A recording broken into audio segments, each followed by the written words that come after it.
If you think your job sucks, then this video may give you a bit of consolation. There have been some really rotten jobs in Manchester's history, and these are just a few. The list is not entirely exclusive to Manchester, but Manchester, being the first industrialized city, certainly had more than its share of these terrible jobs. And in true Mancunian style, Manchester did them better. Or worse, as the case may be. Midnight Mechanic.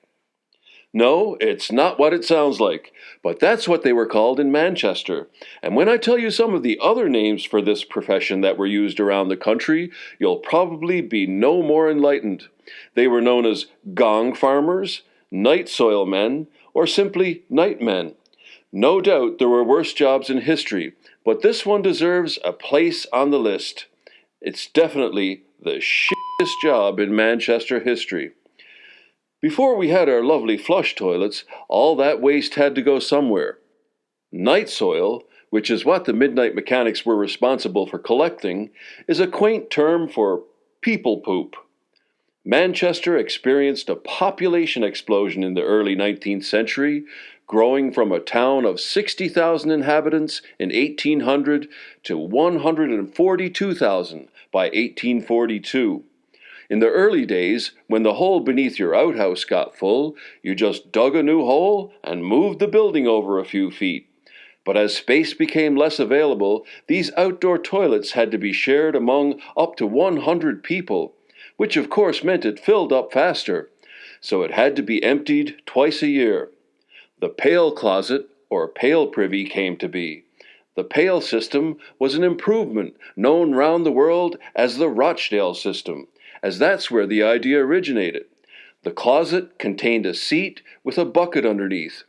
I know it doesn't sound like much of an invention or a great feat of engineering, but somebody had to invent it, and it was invented right here in Greater Manchester. It was an improvement over the previous method. This bucket was removed and emptied by the local authority on a regular basis. The contents, known euphemistically as night soil, would be composted into fertilizer. Once a week, the night soil men would collect the pail in a night soil cart and replace it with a clean pail. The human waste, or night soil, would be taken away to be used as fertilizer on the farms of Sale, Altrincham, Dunham, and Chatmoss, often being transported by train or canal. They would dump off their filthy cargo and load up with produce from the market gardens and bring them back to Potato Wharf. When Manchester Corporation, the forerunner of the council, took over responsibility for dealing with night soil, they had 80 railway wagons and 92 horses and carts, along with many, many midnight mechanics for transporting the waste. No matter how careful you were, if you did this job, you were going to get some on you. Or a lot. Mule Scavenger. Another job that wasn't exclusive to Manchester, but they sort of wrote the book on it. Cottonopolis was a 19th century nickname for Manchester, as it was a metropolis and the center of the cotton industry. Manchester had over 100 cotton mills, and every one of them needed mule scavengers. The mule scavenger was the bottom rung on the ladder of jobs at the mill. It was also a job that could only be done by small children. This is a spinning mule. It makes cotton thread. It's the industrial version of a spinning wheel. As the machines operated, bits of cotton would fall to the floor. Over time, these bits would clog up the machine. Enter the mule scavenger. Due to the small space underneath the spinning mule, this job could really only be done by small children. Children as young as 4 years old would be sent under this terrifying machine to collect the bits of cotton for reuse and to keep the machine clean. As the mule moved forwards, the children were sent under the machine, sweeping and gathering the cotton. They had to then time their retreat so as to not become entangled with the many moving parts. Children started in the mills at around the age of 4. working as scavengers until they were 8 before progressing to the role of piercers. They worked 14 to 16 hours a day and would be beaten if they fell asleep. Many children suffered serious injuries while under the mules, with fingers, hands, and sometimes heads crushed by the heavy moving parts. Legislation introduced in 1819 tried to reduce working hours and improve conditions, but there were still deaths recorded well beyond the middle of the 19th century. If you like Manchester things or know somebody who does, check out our webpage, wickedacorn.com, where you'll find handmade Manchester things made right here in Manchester. Matchstick Maker. This is a strike-anywhere match. You'd think if you were making these things, you'd have a little light in your life. But these matches were made with phosphorus, and the people that made them worked in horrible conditions, 14 hours a day exposed to deadly phosphorus vapors.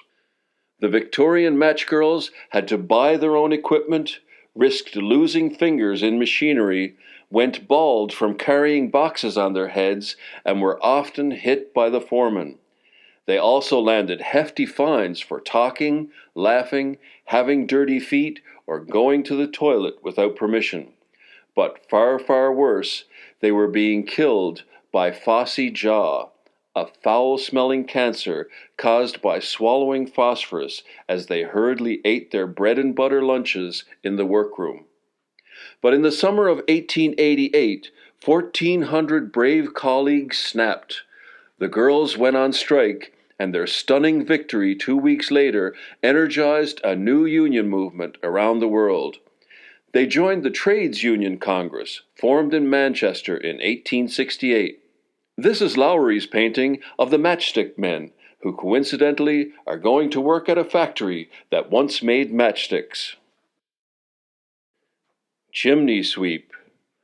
Now sweep all those visions of Dick Van Dyke and Mary Poppins dancing with penguins from your mind. In Victorian times, being a chimney sweep was definitely one of the worst jobs in Manchester. When you think of Manchester, you think of chimneys, and all those chimneys needed to be cleaned. A young boy was traditionally purchased from his poverty-stricken parents by a master sweep, who would so-called apprentice the child. But what actually occurred was the child became in essence a slave who did not have any realistic opportunity to advance in life.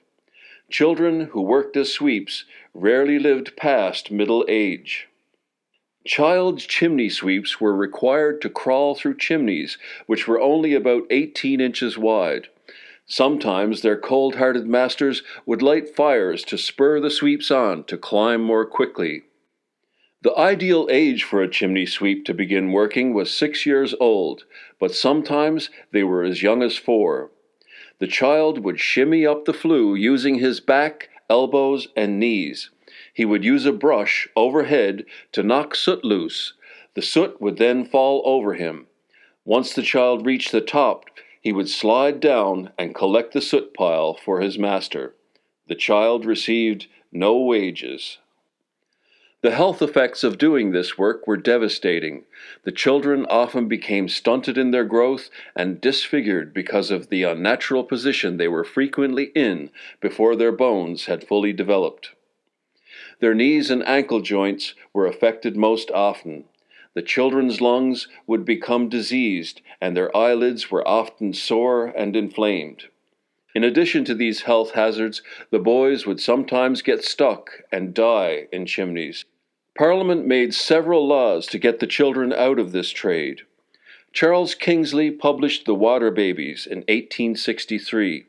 Its central character Tom, a child chimney sweep, helped raise awareness of the gross mistreatment of children in this line of work. Parliament responded the following year with a new Chimney Sweepers Regulation Act. This was ineffective despite its humane purpose. In 1875, a successful solution was implemented by the Chimney Sweepers Act, which required sweeps to be licensed and made it the duty of the police to enforce all previous legislation. Trapper. Now you may say to yourself, trapper certainly couldn't even be a job in Manchester. But a trapper wasn't the type we think of today. Trappers were employed in the coal mines. Ah, the coal mines. The entire list of worst jobs in Manchester history could be filled with jobs down the pit. Now, this job wasn't particularly dangerous or hard, and the list is in no particular order, but I've included it in the number 1 spot because it was a job that was done by children as young as 4, and it would have been the first job held in the mine. So the trappers could look forward to graduating to a lifetime of more of the worst jobs in coal mining. The job was quite simple, really. All they had to do was open and close a door. Ventilation in the mines was controlled by a series of doors. Trappers usually sat in a small hole behind the door and pulled a string to operate it when they heard a wagon approaching. In this way, they avoided having to step into the path of a speeding wagon. You may wonder why they couldn't just open the door for themselves, but the speed with which these carts were expected to move would not have made it practical for haulage workers to stop at each trap door. The trappers were expected to open the doors promptly to ensure the rapid movement of coal from the face to the shaft was not slowed down. Still, it doesn't sound that bad until you picture a 4-year-old child alone, deep underground, in complete darkness for 12 hours a day. The former mine at Worsley has a statue with quotations of children who worked in the mine. John Saville, 7 years old, collier's boy. I stand and open and shut the door. I'm generally in the dark and sit me down against the door. I stop 12 hours in the pit. I never see daylight now, except on Sundays. I fell asleep one day and a curve ran over my leg and made it smart. They'd squeeze me against the door if I fell asleep again. Sarah Gooder, aged 8 years. I'm a trapper in the pit. I have to trap without a light, and I'm scared. I go at 4 and sometimes 3:30 in the morning, and come out at 5:30 past. I never go to sleep. Sometimes I sing when I've a light, but not in the dark. I dare not sing then. I don't like being in the pit. I'm very sleepy when I go home. I am very sleepy when I go sometimes in the morning. On the 4th of August, 1842, a law was passed that stopped children under 10 from working underground in mines in Britain. Well, there you have it. These are just some of the worst jobs in Manchester history. Not an all-inclusive list, and no doubt there were worst jobs. Leave a comment letting us know which jobs you think were the worst in Manchester. Don't forget to subscribe and check out our webpage, wickedacorn.com, where you'll find all kinds of Manchester-themed things.